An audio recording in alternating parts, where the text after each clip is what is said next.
कैसे कर्नाटक के railway station पर फल बेचने वाले एक लड़के ने भारत के सबसे बड़े फाइनेंशियल स्कैम को अंजाम दिया। ऐसा क्या हुआ कि 10,000 करोड़ से भी ज्यादा का घोटाला होने के बावजूद सरकार को इसे लीगल मानना पड़ा। अब दोस्तों, हम सभी ने हर्षद मेहता की स्कैम 1992 वेब सीरीज तो देखी ही है, जिसमें क्विक मनी के लालच में आकर उन्होंने कई लीगल काम किए और स्टॉक मार्केट के किंग बन गए। ये वेब सीरीज लोगों को खूब पसंद आई और IMDb पर इसकी रेटिंग 9.3 है। और दोस्तों, इसी सक्सेस को देखते हुए इसके डायरेक्टर हंसल मेहता एक नई कहानी लेकर आए हैं, जिसका नाम है स्कैम 2003। बेसिकली इस स्कैम का मास्टरमाइंड था अब्दुल करीम तेलगी, जिसके शातिर दिमाग ने भारत के पूरे जुडिशियल सिस्टम की नींव हिलाकर रख दी थी और उस समय के सबसे बड़े फाइनेंशियल स्कैम को अंजाम दिया था। अब दोस्तों, अगर बात करें अब्दुल करीम तेलगी की, तो इसका जन्म 1961 में कर्नाटक के बेलगावी डिस्ट्रिक्ट के खानपुर टाउन में हुआ था। अब्दुल के पिता इंडियन रेलवेज में काम किया करते थे और उनकी फैमिली एक स्टेबल फाइनेंशियल कंडीशन में थी। पर जब वो सिर्फ 7 साल के थे, तब उस समय उनके पिता की मृत्यु हो जाती है और फैमिली की फाइनेंशियल कंडीशन पूरी तरह से चरमरा जाती है। ऐसे में अब्दुल और उनके दोनों भाई काम करने पर मजबूर हो जाते हैं और रेलवे स्टेशन पर ही फल और सब्जी का ठेला लगा लेते हैं। अब्दुल करीम का पढ़ाई में खूब मन लगता था और वो इस कठिन समय के आगे झुककर अपनी पढ़ाई से समझौता नहीं करना चाहता था। इसीलिए वो खानपुर के ही एक अच्छे स्कूल सर्वोदय विद्यालय से अपनी पढ़ाई करता है और इसका पूरा खर्चा फल और सब्जी बेचकर उठाता है। अपने लाइफ के शुरुआती दिनों में ही इतना स्ट्रगल करते हुए वो BCom की डिग्री कंप्लीट करता है और जॉब करने की सोचता है। अब्दुल करीम तेलगी एक पढ़ा लिखा और टैलेंटेड इंसान था, जिसको देखते हुए उसे कई जगहों पर आसानी से जॉब मिल गई। लेकिन मन मुताबिक जॉब न होने की वजह से उसका कभी भी काम में मन लगा ही नहीं और अल्टीमेटली उसे हर जॉब से निकाल दिया गया। हालांकि अब्दुल ने हार नहीं मानी और नई जॉब की तलाश में वो सपनों के शहर मुंबई आ गया। अब यहाँ तक की कहानी सुनकर आपको अब्दुल करीम तेलगी की स्टोरी बहुत इंस्पिरेशनल लग रही होगी, जिसने अपनी लाइफ में बहुत स्ट्रगल देखा लेकिन परिस्थितियों के आगे कभी खुद को झुकने नहीं दिया। लेकिन दोस्तों, इससे पहले कि आप इसे अपना रोल मॉडल बना ले, आगे की स्टोरी जरूर सुन लीजिएगा, क्योंकि शायद ये आपको दोबारा सोचने पर मजबूर कर दे। बचपन में फल बेचकर 2 वक्त की रोटी कमाने वाले अब्दुल करीम पर अब क्विक मनी का भूत सवार हो चुका था। वो जल्दी से जल्दी इतना अमीर होना चाहता था कि वो लाइफ की हर ख्वाहिश को पूरा कर पाए। लेकिन मुंबई भी उसकी पैसों की भूख को शांत नहीं कर पाई। यहाँ भी उसने कई सारे जॉब्स ट्राई किए, लेकिन हमेशा की तरह उसके आलसी बिहेवियर और टारगेट्स को पूरा न कर पाने की वजह से जॉब से निकाल दिया जाता था। इस दौरान अब्दुल तेलगी ने सऊदी अरबिया के बारे में सुना, जहाँ जाकर उसके कुछ दोस्तों ने अच्छा पैसा कमा लिया था। अब अब्दुल ने भी सऊदी अरबिया जाने का फैसला किया, जहाँ उसे लाइफ की पहली सक्सेस मिली। अब्दुल ने वहाँ पर अगले 7 साल तक काम किया और अच्छा खासा पैसा कमा लिया।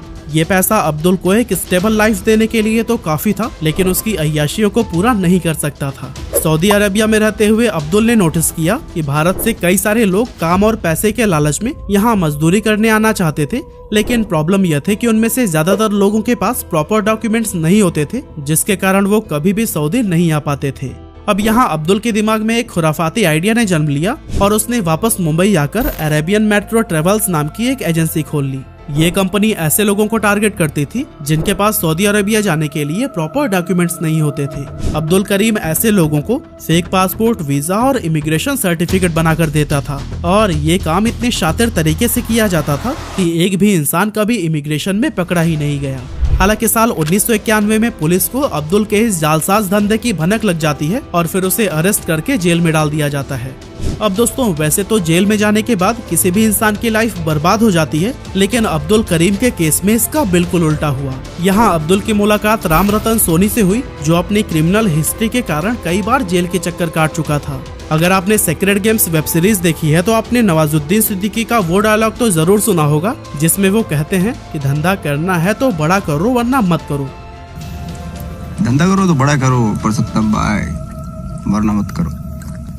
जेल में राम रतन सोनी ने भी अब्दुल करीम को कुछ ऐसे ही सलाह दी थी। राम रतन सोनी कोलकाता में स्टम्प पेपर बेचने का काम किया करता था और इसमें उसने कई सारे फ्रॉड्स किए थे। 1992 में जब ये दोनों जेल से बाहर आए तो अब्दुल करीम तेलगी ने भी राम रतन सोनी के साथ काम करना शुरू कर दिया, लेकिन कुछ समय बाद इन दोनों की लड़ाई हो गई और अब्दुल ने राम रतन का साथ छोड़ दिया। अब्दुल करीम तेलगी और ज्यादा पैसे कमाना चाहता था और उसके दिमाग में फेक स्टम्प पेपर बेचने का आइडिया चल रहा था। अब अगर आप स्टम्प पेपर के बारे में नहीं जानते तो मैं आपको बता दूं कि ये इंडियन जुडिशरी सिस्टम में बहुत ज्यादा इंपॉर्टेंस रखता है, क्योंकि जब भी 2 लोगों के बीच कोई एग्रीमेंट हो रहा होता है तो इसके डॉक्यूमेंटेशन के लिए स्टम्प पेपर का ही इस्तेमाल होता है। प्रॉपर्टी के डील से लेकर बिजनेस के कॉन्ट्रैक्ट्स, लीगल केसेस और यहाँ तक कि शादी के बंधन भी स्टम्प पेपर पर ही बनाए जाते हैं। राम रतन के साथ काम करके अब्दुल करीम स्टम्प पेपर के कंप्लीट बिजनेस को समझ चुका था और ये भी जान चुका था कि इसके सिस्टम में काफी सारे लूपहोल्स हैं। अब्दुल सबसे पहले तो कुछ गवर्नमेंट ऑफिशियल्स की मदद से स्टम्प पेपर से जुड़े लाइसेंस हासिल कर लेता है, जिससे कि वो अपने खेल को बिना डरे अंजाम दे पाए। वो इंडियन सिक्योरिटी प्रिंटिंग प्रेस में अपनी पहचान बढ़ाता है और यहाँ उसे पता चलता है कि सिक्योरिटी प्रेस अपनी पुरानी और खराब मशीन का ऑक्शन करती हैं, जिन्हें अक्सर लोग कबाड़ में बेचकर कुछ पैसे कमाने के लिए खरीद लिया करते हैं। नासिक सिक्योरिटी प्रेस में हुए एक ऐसे ही ऑक्शन से अब्दुल ने स्टम्प पेपर प्रिंट करने वाली मशीन को ऊंची बोली लगाकर खरीद लिया। इसके बाद उसने सिक्योरिटी प्रेस के ही कुछ ऑफिशियल्स को घूस देकर उस मशीन की रिपेयरिंग करा ली और साथ ही प्रिंटिंग में इस्तेमाल होने वाले कागज और इंक को भी हासिल कर लिया। उसने असली स्टम्प पेपर्स के साथ अपने द्वारा छापे गए नकली स्टम्प पेपर्स को मिलाना शुरू कर दिया। और दोस्तों, आपको जानकर हैरानी होगी कि अब्दुल करीम तेलगी ने अपनी एक प्रॉपर सेल्स टीम भी बनाई हुई थी, जिसमें 350 से भी ज्यादा MBA कर चुके स्टूडेंट्स काम किया करते थे।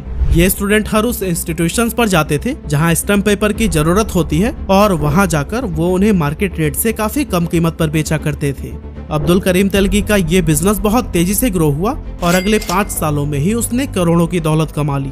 अभी तक अब्दुल इस धंधे को भारत के 25 राज्यों के 70 से भी ज्यादा शहरों में फैला चुका था। लेकिन अब आपके मन में यही सवाल आ रहा होगा कि इतना बड़ा स्कैम करने के बावजूद आखिर क्यों अब्दुल करीम पकड़ा नहीं जा रहा था। तो दोस्तों, अब्दुल करीम लोगों को भी खरीदने में एक्सपर्ट था। वो अच्छे से जानता था कि कब और किसकी जेब में पैसा भरना है, जिससे कि उसका धंधा बिना रोक टोक के चलता रहे।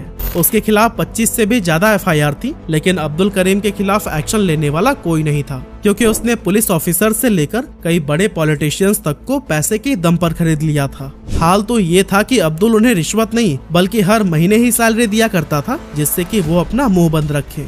जैसे कि एक असिस्टेंट पुलिस इन्वेस्टिगेटर जिसे महीने की सिर्फ 9,000 सैलरी मिला करती थी, उसे अब्दुल ने इतने पैसे दिए कि उसकी संपत्ति 100 करोड़ रुपए से ज्यादा हो गई। हाल तो इतना बुरा था कि उस समय मुंबई पुलिस के DCP प्रदीप सावंत पर भी इस केस में शामिल होने का आरोप लगा था। हालांकि बाद में उनके खिलाफ कोई सबूत नहीं मिला था और उन्हें निर्दोष माना गया।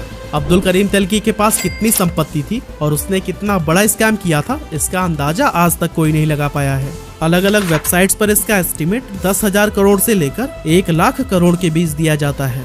उसे डांस बार्स में जाकर पैसे उड़ाने का बहुत शौक था और कहते हैं कि एक बार तो उसने तरन्नुम खान नाम की एक डांसर के साथ रात बिताने के लिए 93 लाख रुपए खर्च किए थे। अब्दुल करीम तेलगी अपने पैसों को बोरे में भर कर रखता था और उसे खुद नहीं पता था कि वो इस स्कैम से कितने पैसे कमा चुका है। हालांकि दोस्तों, जब इंसान के पाप का घड़ा भर जाता है तो उसे हर एक बुरे काम का अंजाम झेलना ही पड़ता है। ऐसा ही कुछ अब्दुल करीम के साथ भी हुआ। नवंबर 2001 में बैंगलोर पुलिस ने स्टम्प पेपर से भरा हुआ एक ट्रक पकड़ा, जो कि उनके अनुसार कहीं से चुराए गए थे। लेकिन जब उन्हें ये पता चला कि ये नकली स्टम्प पेपर्स हैं, तो फिर उनके पैरों तले जमीन खिसक गई। बैंगलोर पुलिस ने इस मामले में इन्वेस्टिगेशन शुरू किया और एक के बाद एक कई कड़ी जोड़ते हुए इसके मास्टरमाइंड अब्दुल करीम तक पहुंच गए। जब ये पूरा इंसिडेंट हो रहा था, तब शायद अब्दुल के कानों तक ये बात पहुंची ही नहीं कि पुलिस इसके खिलाफ इन्वेस्टिगेशन को शुरू कर चुकी है। नहीं तो शायद उसने समय रहते ही उन पुलिस ऑफिसर्स को भी खरीद लिया होता। हालांकि दोस्तों, अब्दुल तेलगी बचने में कामयाब रहा और इससे पहले कि पुलिस उसे अरेस्ट करती वो फरार हो गया। लेकिन दोस्तों, अब अब्दुल करीम तेलगी के काले धंधे का साम्राज्य ज्यादा दिनों तक नहीं चलने वाला था। पुलिस को कहीं से खबर मिलती है कि वो अजमेर शरीफ की दरगाह पर जाने वाला है और यहीं से उसे अरेस्ट भी कर लिया जाता है। इस पूरे केस के लिए स्पेशल इन्वेस्टिगेशन टीम यानी कि SIT का गठन होता है, जिसके बाद से ये पूरा केस पब्लिक डोमेन में आ जाता है और फिर अब्दुल को बैकडोर से सपोर्ट देने वालों के भी हाथ बच जाते हैं। SIT अब्दुल करीम तेलगी का नार्को टेस्ट कराती है, जिसमें तेलगी कई सारे पॉलिटिशियंस, गवर्नमेंट ऑफिशियल्स और यहाँ तक कि बॉलीवुड एक्टर्स का भी नाम लेता है। इस स्कैम में महाराष्ट्र NCP के कुछ बड़े लीडर्स के नाम भी थे, जिनके खिलाफ पुख्ता सबूत न होने की वजह से कभी भी इन्वेस्टिगेशन शुरू ही नहीं हो सकी। इसी दौरान इस केस से जुड़े SIT के एक ऑफिसर की संदिग्ध मौत हो जाती है, जिसके बाद से पूरा केस CBI को ट्रांसफर कर दिया जाता है। CBI इन्वेस्टिगेशन में अब्दुल करीम तेलगी की 36 प्रॉपर्टीज का खुलासा होता है, जो कि भारत के अलग अलग शहरों में खरीदी गई थी। इसके अलावा तेलगी के नाम 100 से भी ज्यादा बैंक अकाउंट थे, जिनमें से हर अकाउंट में ही करोड़ों रुपए जमा थे। साल 2006 में आखिरकार अब्दुल करीम तेलगी को जेल की हवा खाने का आदेश सुना दिया जाता है और उसे 30 साल की जेल और 202 करोड़ रुपए की पेनाल्टी भरने की सजा मिलती है, जो कि शायद उसके क्राइम को देखते हुए काफी कम थी। हालांकि अब्दुल करीम तेलगी के हिस्से में उतनी सजा भी नहीं आई और 11 साल बाद 20 अक्टूबर 2017 को बैंगलोर की जेल में उसकी मौत हो गई।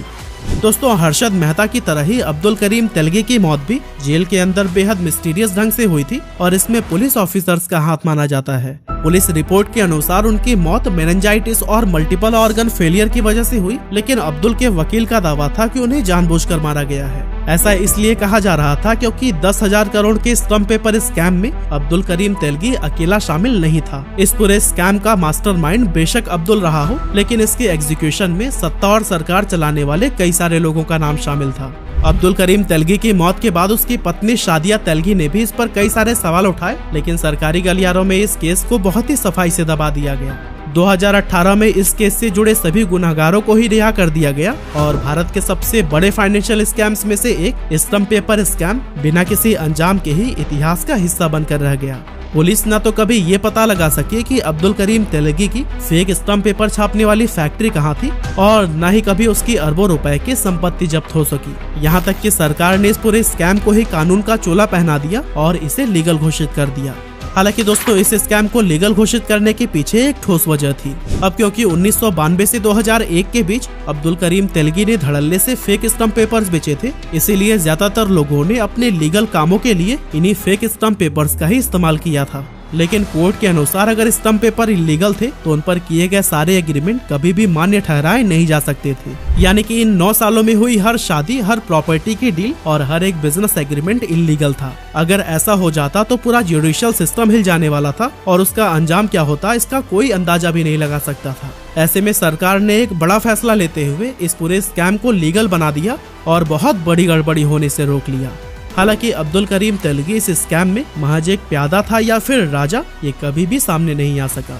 वैसे आप इस वेब सीरीज को देखने के लिए एक्साइटेड हैं या फिर नहीं, हमें कमेंट करके जरूर बताइएगा।